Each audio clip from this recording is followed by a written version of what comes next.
नमस्कार, मैं हूं पूजा सिंह और आप देख रहे हैं आर्यन टीवी नेशन। चलिए बुलेटिन की शुरुआत करेंगे देश और दुनिया की तमाम बड़ी खबरों के साथ। अमेरिका रूस न्यू स्टार्टअप समझौता खत्म, ट्रंप ने समझौता आगे बढ़ाने से किया मना, समझौता पुराना और उल्लंघनकारी। वहीं ट्रंप का यह बयान सामने आए, नई मजबूत संधि की मांग भी की गई। वहीं अमेरिका रूस परमाणु समझौते को बृहस्पतिवार को समाप्ति के मद्देनजर राष्ट्रपति डोनाल्ड ट्रंप मौजूदा समझौते को आगे बढ़ाने के बजाय एक नए और मजबूत समझौते की मांग करे। ट्रंप ने, आपको बता दें, सोशल मीडिया पर एक पोस्ट में कहा कि न्यू स्टार्ट को आगे बढ़ाने के बजाय हमें अपने परमाणु विशेषज्ञों को एक नई, बेहतर और आधुनिक संधि पर काम करने के लिए कहना चाहिए जो भविष्य में लंबे समय तक चल सके।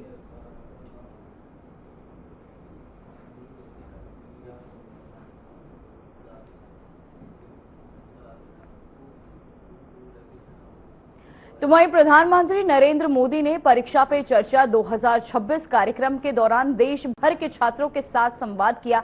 इस अवसर पर उन्होंने दिल्ली स्थित 7 लोक कल्याण मार्ग से जुड़कर देव मोगरा, कोयंबटूर, रायपुर और गुवाहाटी सहित विभिन्न स्थानों के विद्यार्थियों से बातचीत की। कार्यक्रम के दौरान प्रधानमंत्री ने छात्रों को परीक्षा के तनाव से निपटने, समय प्रबंधन बेहतर बनाने और लक्ष्य हासिल करने के लिए सकारात्मक सोच अपनाने की सलाह दी। उन्होंने नेतृत्व क्षमता, मानसिक स्वास्थ्य और सपनों को पूरा करने के लिए निरंतर प्रयास करने का भी संदेश दिया। परीक्षा पे चर्चा के माध्यम से प्रधानमंत्री ने छात्रों को आत्मविश्वास के साथ परीक्षाओं का सामना करने के लिए भी प्रेरित किया। तो वहीं आपको बता दें, पीएम मोदी ने करोड़ों छात्रों से किया संवाद, पढ़ाई और आत्मविश्वास बढ़ाने के भी टिप्स दिए, समय प्रबंधन और परीक्षा की रणनीति समझाई। पढ़ाई और आत्मविश्वास बढ़ाने के टिप्स।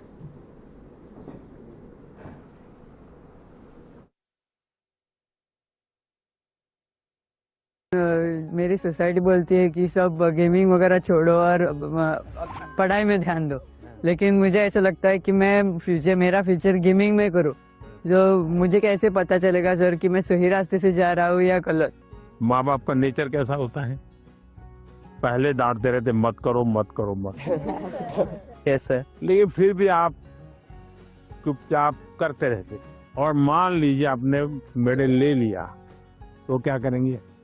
वो पूरे मोहल्ले में जाएंगे, देखिए मेरे बेटे ने किया, मेरे बेटे ने किया, मेरे बेटे ने किया। तो आपका सक्सेस उनका सम्मान बन जाता है। फिर वो आपके साथ जुड़ जाते हैं। भारत के अंदर इतनी कथा कहानियां, आप कभी सोचे हैं कि पंचतंत्र पर मैं गेम बनाऊं, मैं गेम क्रिएटर बनूं? और जैसा मानसी का अपना एक पेज है, आप भी अपना एक सोशल मीडिया प्रोफाइल बनाइए और आप 1 या 2 गेम खुद तैयार कीजिए और इन गेम को आप में ऐसे लॉन्च कीजिए। तो आपके घर के लोगों को लगेगा, अरे देखो इतना छोटा है, 10,000 इसके फॉलोअर खेलते हैं, 20,000 खेलते हैं। तो घर के लोग फिर आइडिया देना शुरू करेंगे, देखो ये हनुमान जी वाली वो कथा है ना, तुम उस पर गेम बनाओ, देखो कैसे है। फिर कहेंगे अभिमन्यु वाली वो घटना है, गेम बनाओ कैसे अभिमन्यु बाहर निकलेगा। तो आपको नए नए आइडियाज आएंगे। और इसलिए गेमिंग में आपकी रुचि है, अच्छी चीज है, आप कभी भी संकोच मत कीजिए। लेकिन टाइम पास और डेटा सस्ता है भारत में, है टेक्नोलॉजी बहुत महंगी नहीं है, तो बस लगे रहो। ऐसे ही मस्ती के लिए खेलना ऐसा नहीं। जो जुआ चलता है ना, ये वो हमें देश में होने नहीं देना है। मैंने अभी कानून बनाया, जो जुआ खेलते हैं, गेम में पैसे लगाते हैं, वो बर्बादी है। यस सर, उसको नहीं होने देना।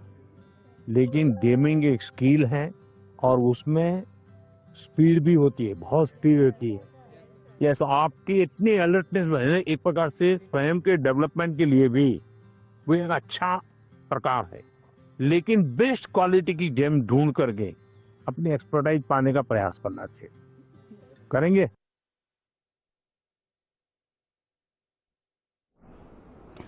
तो वहीं केंद्रीय गृह मंत्री अमित शाह ने जम्मू कश्मीर के बोबिया बीओपी और अजय प्रहारी स्मारक पर शहीद सैनिकों को श्रद्धांजलि दी। केंद्रीय गृह मंत्री अमित शाह ने कहा कि जब भी मैं किसी बीएसएफ की चौकी पर जाता हूं, चाहे वो कच्छ का रेगिस्तान हो, राजस्थान का रेगिस्तान हो या जम्मू कश्मीर का इलाका, हमेशा आप सभी के कर्तव्य की भावना और उसके निर्वहन के गुण सीखता हूं। लगन के साथ अपना कर्तव्य का निर्वहन कैसे करते हैं, इसको सबसे अच्छा उदाहरण बीएसएफ जवान है जो सीमाओं पर तैनात हैं।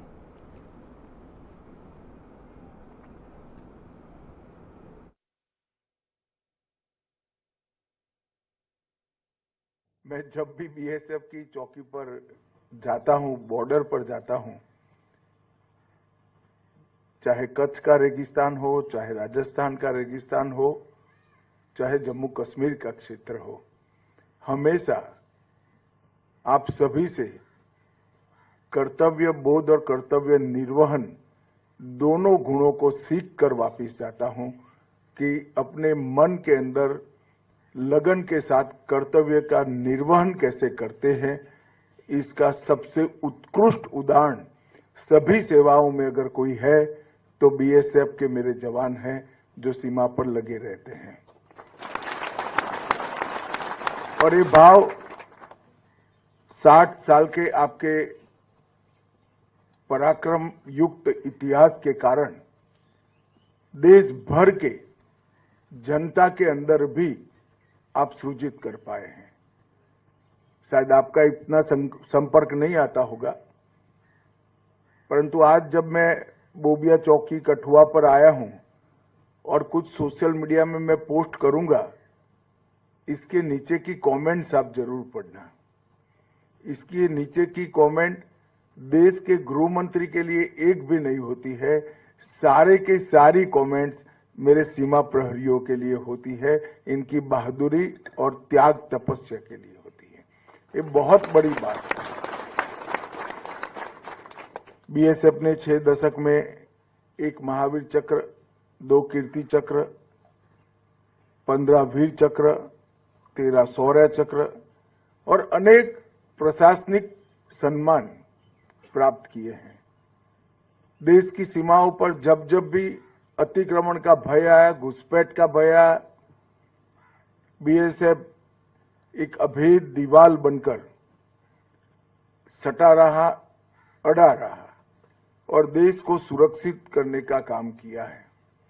अभी अभी ऑपरेशन सिंदूर में बीएसएफ के शौर्य और वीरता एक प्रकार से 6 दशक के इतिहास में स्वर्णिम अध्याय बनकर रहा है।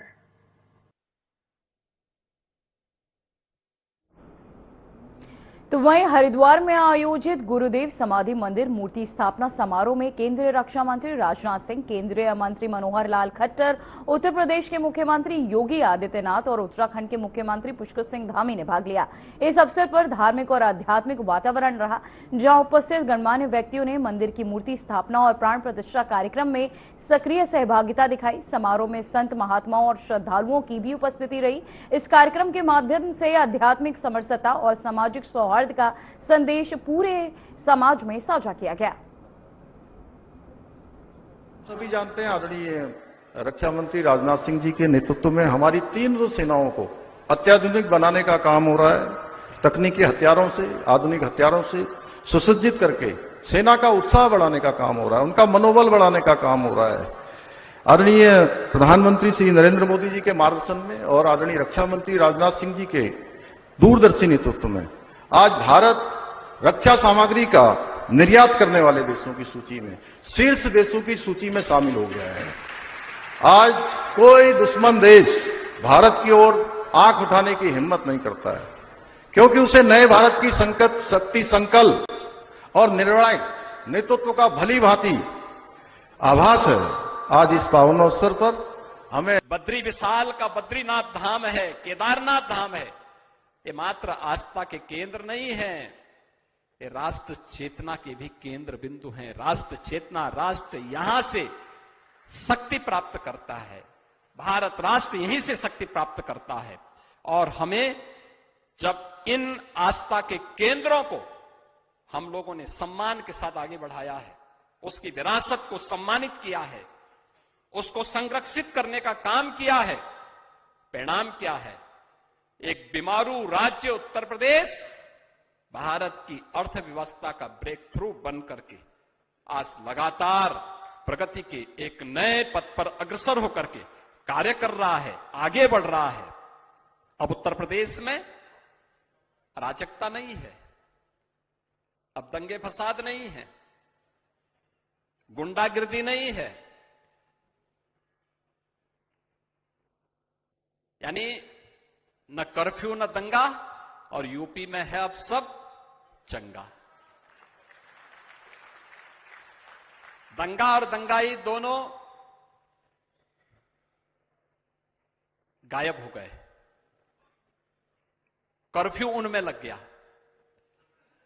और उस कर्फ्यू को इसलिए लगाने में सफलता प्राप्त हुई है क्योंकि स्पष्ट नीति थी, नियत साफ थी, और उन मूल्यों के साथ जब हम लोग आगे बढ़े, आज परिणाम हम सबके सामने देखने को मिल रहा है।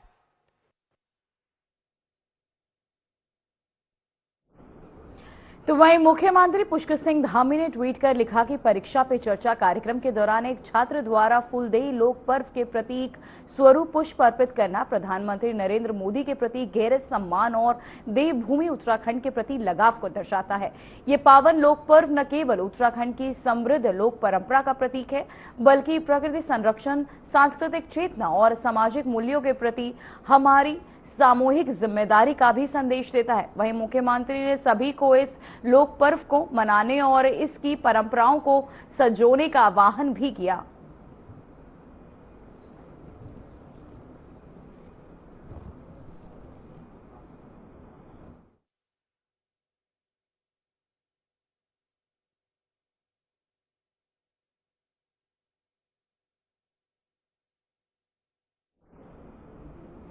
तो वहीं कांग्रेस अध्यक्ष और राज्यसभा में विपक्ष के नेता मल्लिकार्जुन खड़गे पीएम मोदी को लेकर अपनी प्रतिक्रिया देते हुए कहा कि झूठी बातों को दोहराना उनका हमेशा एक काम रहा है। 57 मिनट के भाषण में प्रधानमंत्री ने कुछ नई बात नहीं कही और हमने जो राष्ट्रपति के अभिभाषण पर विचार रखे थे उन्होंने उस पर भी एक जवाब नहीं दिया। इसके साथ ही उन्होंने क्या कुछ कहा, चलिए आपको सुनाते हैं। तो प्रधानमंत्री के भाषण को रिएक्ट करने की जरूरत नहीं है, लेकिन फिर भी जितने घटिया बात उन्होंने बोली है उन बातों का मैं जरूर रिप्लाई देना चाहता हूं, क्योंकि झूठे बातों को दोहराना उनका हमेशा एक काम रहा है। मैं आपसे कहना चाहता हूं कि पार्लियामेंट के उनके 97 मिनट्स के भाषण में वो कोई ऐसा बात नहीं कही, और हम लोगों ने जो घंटों से बात करके उनको ये जो राष्ट्रपति के अभिभाषण पर जो विचार थे वो रखे उनके सामने, एक रिप्लाई भी उन्होंने नहीं दिया। सिर्फ 100 साल का, 75 साल का, 50 साल का बात करते रहे। और जब देश के रक्षा की बात जब हम करते हैं, और ये जनरल नरवणे का बुक जो पब्लिश हुआ है, जो हमारे हाथ में मिला, वो आपको कैसा नहीं मिलता? और आप पार्लियामेंट में बोल रहे हैं कि वो किताब नहीं, पब्लिश नहीं हुआ। डिफेंस मिनिस्टर बोल रहे हैं, अरे आपके पीछे, आपके तले वो है किताब, आप उसको डिनाई करें, ये तो प्रिविलेज होता है। शाह भी वही बोले।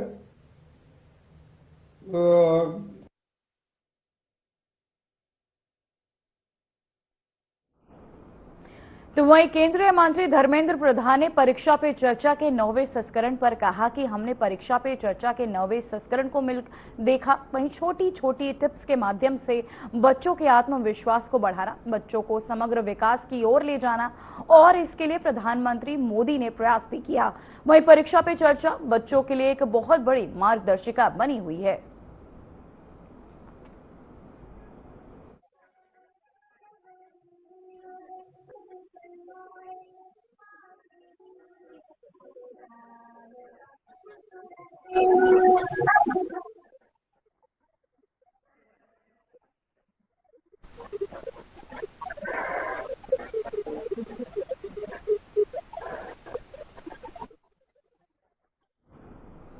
तो वहीं मुख्यमंत्री नायब सिंह सैनी ने परीक्षा पे चर्चा कार्यक्रम पर कहा कि प्रधानमंत्री नरेंद्र मोदी ने आज ई विद्या के माध्यम से पूरे देश में करोड़ों छात्रों के साथ परीक्षा और पढ़ाई पर संवाद किया। उन्होंने बताया कि इस कार्यक्रम से छात्रों को मार्गदर्शन मिलने के साथ ही उनका आत्मविश्वास भी बढ़ता है।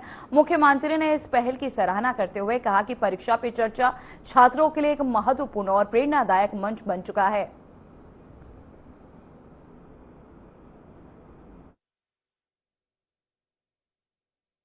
मैंने क्या कहा है, मैंने कहा आज देश के यशस्वी प्रधानमंत्री नरेंद्र मोदी जी ने पूरे देश के करोड़ों बच्चों से ई विद्या ऑनलाइन से उनसे परीक्षा पे चर्चा की है। आप उसको दिखाएंगे।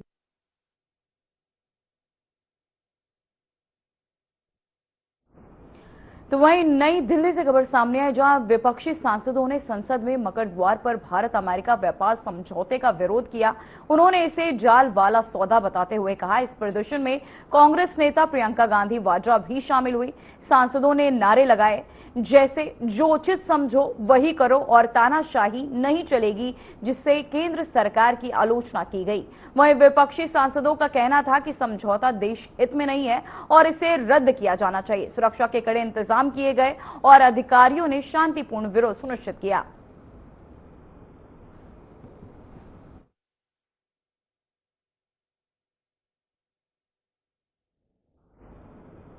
तो वहीं बड़ी खबर सामने आ रही है, यूपी के सभी 75 जिलों में शुरू हुआ महाअभियान। चाइनीज मांझे को लेकर सरकार की सख्ती। सीएम योगी आदित्यनाथ खुद करेंगे मॉनिटरिंग। तो वहीं दुकानों, गोदामों, थोक बाजारों में लापरवाही, मांझे से मौत का मामला हत्या की श्रेणी में दर्ज होगा। वहीं लखनऊ के पश्चिम जोन में डीसीपी और अन्य पुलिस अधिकारियों ने चाइनीज मांझा बेचने वालों के खिलाफ छापेमारी की।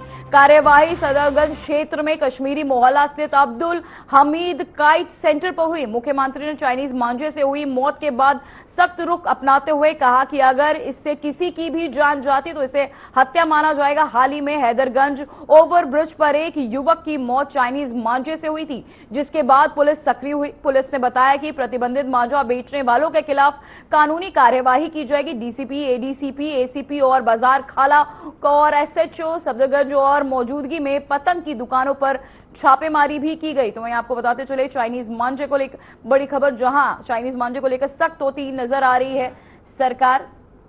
तो वहीं आपको ग्राफिक्स के जरिए हम दिखाते हैं 4 तस्वीरें कानपुर, वाराणसी, रायबरेली, सहारनपुर से, जहां पहली तस्वीर पुलिस का चेकिंग अभियान लगातार जारी है। चाइनीज मांझे को लेकर दुकानों में छापेमारी। वहीं दूसरी तस्वीर वाराणसी से, जहां ड्रोन से लगातार निगरानी की जा रही है। और आपको बता दें तीसरी तस्वीर, जहां दुकानों पर पुलिस की लगातार छापेमारी चाइनीज मांझे को लेकर। वहीं सहारनपुर में भी पुलिस लगातार जनता से अपील करती नजर आ रही है और चाइनीज मांझे को लेकर सख्ती जो है नजर आ रही। चाइनीज मांझा, सीएम योगी के 2 टूक चाइनीज मांझे से मौत तो हत्या का केस, हादसा नहीं गंभीर अपराध माना जाएगा। वहीं आपको बताते चले सीएम योगी के 2 टूक बेचने वालों पर भी सीधा एफआईआर दर्ज किया जाएगा, चाइनीज मांझा बेचने वालों पर। वहीं निर्माण, भंडारण और बिक्री पर भी पूर्ण प्रतिबंध लगा दिया गया है। यूपी में विशेष चेकिंग अभियान चाइनीज मांझे को लेकर नजर आ रहा है। पुलिस लगातार दुकानों पर छानबीन कर रही है। दिनों में चाइनीज मांझे से कई दुर्घटनाएं की बात सामने आई है और उसको दृष्टिगत रखते हुए समय समय पर जनपदीय पुलिस के द्वारा चेकिंग अभियान चलाए भी जाते हैं। सभी थाना प्रभारी, सभी डीसीपी साहबान को निर्देशित कर दिया गया है और एक विशेष अभियान अगले 3 दिनों के लिए चलाया जा रहा है, जिसमें चाइनीज माझे या उससे संबंधित जो मटेरियल है उसके भंडारण, उसकी बिक्री और उसके उपयोग पर जो है कड़ी कार्रवाई करने के लिए निर्देशित किया गया है। कोई भी व्यक्ति जो इसका उपयोग करता है, इसको बेचता है, इसका भंडारण कर रहा है, उन सभी के बारे में जानकारी इकट्ठा करते हुए और उन पे रेड करने की कार्रवाई जो है वो सभी थाना प्रभारी को निर्देशित किया गया है। और इस प्रकार से जो घटनाएं हुई हैं उसमें कई लोगों की मृत्यु भी हुई, कई लोग सीवियरली इंजर्ड हुए। तो ऐसे लोगों पे जिनके द्वारा लापरवाही से इसका उपयोग किया जा रहा है उनके ऊपर कठोर विधिक कार्रवाई की जाएगी। सभी थाना प्रभारी, सभी चौकी प्रभारियों को निर्देशित कर दिया गया है कि जो भी इस चाइनीज माझे या उससे संबंधित जो मटेरियल है उसके भंडारण, उसकी बिक्री और उसके उपयोग जो भी कर रहे होंगे उनके विरुद्ध कठोर कार्रवाई।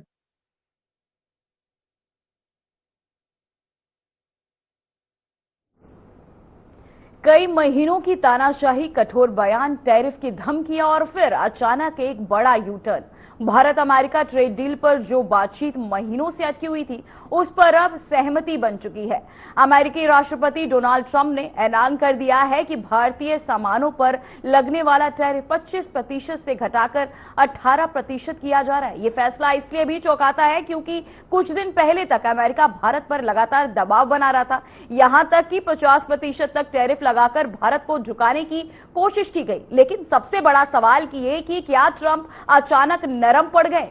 क्या इसके पीछे कोई बड़ी वैश्विक चाल है? रूस, तेल, यूरोप और चीन इस डील में किसका क्या रोल रहा?